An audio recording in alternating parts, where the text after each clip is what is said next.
할렐루야. 사랑하는 대강의 가족 여러분, 오늘 하루도 하나님의 말씀과 동행하는 하루 되길 소망합니다. 오늘 말씀은 출애굽기 24장 1절에서 11절 말씀입니다.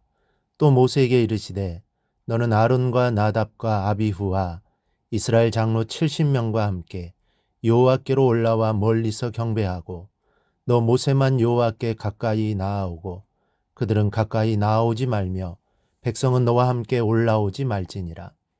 모세가 와서 여호와의 모든 말씀과 그의 모든 율례를 백성에게 전하매 그들이 한 목소리로 응답하여 이르되 여호와께서 말씀하신 모든 것을 우리가 준행하리이다.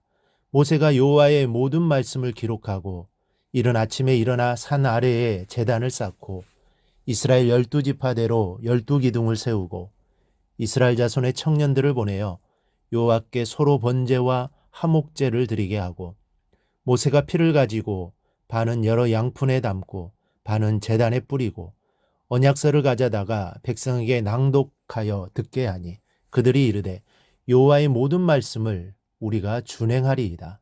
모세가 그 피를 가지고 백성에게 뿌리며 이르되 이는 여호와께서 이 모든 말씀에 대하여 너희와 세우신 언약의 피니라. 모세와 아론과 나답과 아비후와 이스라엘 장로 70인이 올라가서 이스라엘의 하나님을 보니 그의 발 아래에는 청옥을 편 듯하고 하늘같이 청명하더라.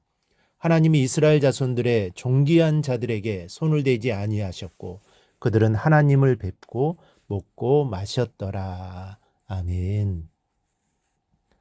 어제 새벽까지 우리는 하나님이 모세를 통해 말씀하신 율법에 대해 살펴보았습니다.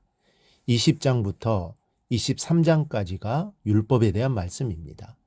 그리고 오늘 24장에 들어서서는 선포된 율법을 근거로 하나님과 이스라엘 백성 사이에 언약을 공식적으로 체결하는 장면이 나옵니다.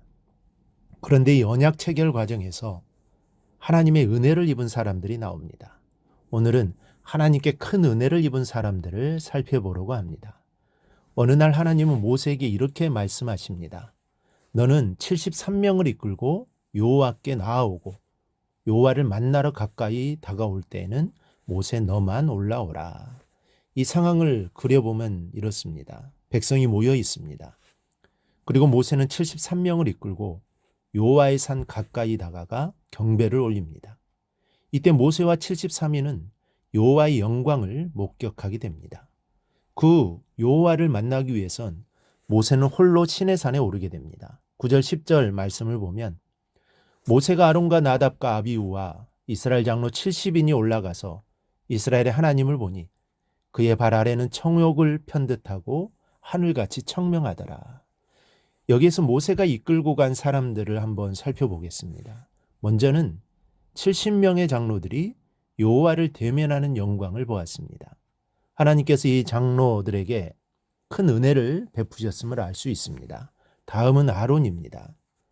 아론은 모세의 형인 동시에 출애굽 당시 1등 공신이며 그는 대제사장의 역할을 감당한 자로서 이 영광의 자리에 참여하게 된 것입니다.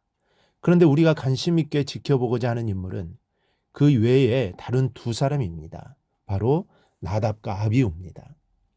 그들은 도대체 어떤 사람이기에 여호와의 영광을 대면하는 영광을 얻은 것일까요? 11절을 보면 그들은 하나님을 뵙고 먹고 마셨더라고 한 것을 보아 그들은 특별한 은혜를 입은 것이 틀림없습니다. 나답과 아비후는 아론의 아들입니다.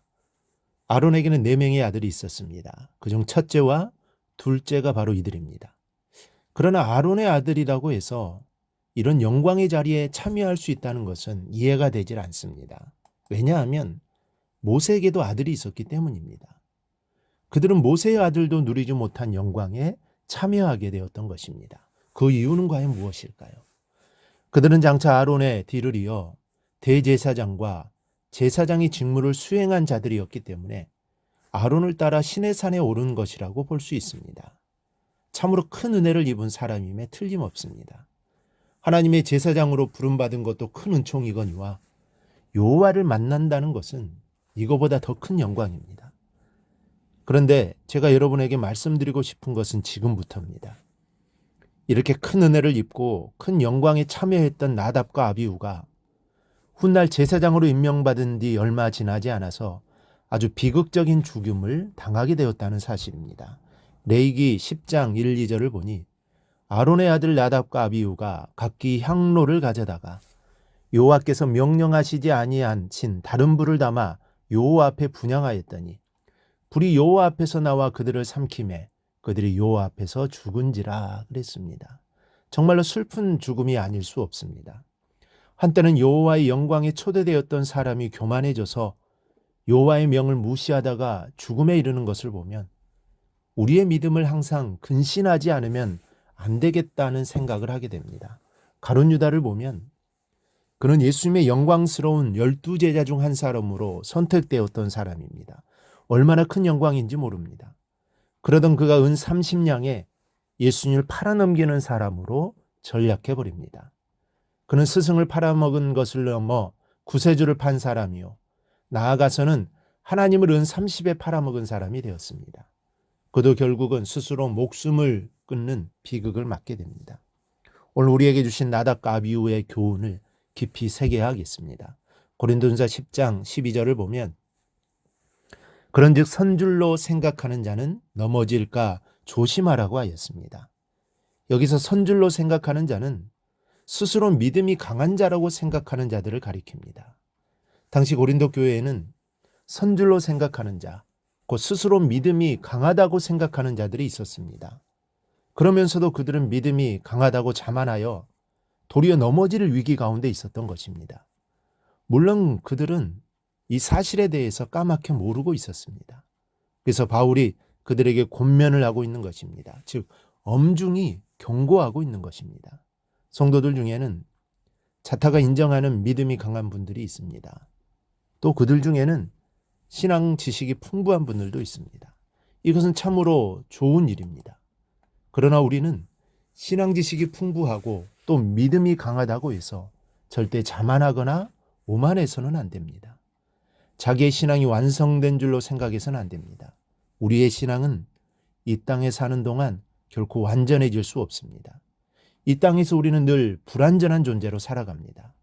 또 신앙 지식이 아무리 탁월하다고 해도 그것은 지극히 짧은 것에 불과합니다. 우리의 지식으로는 하나님의 지혜를 다 이해할 수 없습니다. 사실 성경 말씀 가운데서도 온전히 이해할 수 없는 것이 수없이 많습니다. 그런데 어떻게 우리가 모든 것을 다 안다고 오만해질 수 있겠습니까? 우리의 신앙이 완전하다고 또 모든 것을 다 안다고 생각하는 그 순간이 사실은 넘어지기 일보 직전인 것입니다. 그러므로 우리는 늘 자기가 바른 믿음과 바른 신앙의 지식 위에 행하고 있는지 자만에 빠져 있는 것은 아닌지 늘 돌아봐야 하는 것입니다. 오늘은 성령 충만하다가 내일은 또 성령이 충만함이 가라앉아 세상 사람들처럼 전략하는 성도가 아니라 오늘도 내일도 항상 변함없는 믿음으로 주님을 따르는 성도가 되도록 힘써 노력할 수 있기를 주님의 이름으로 축원합니다.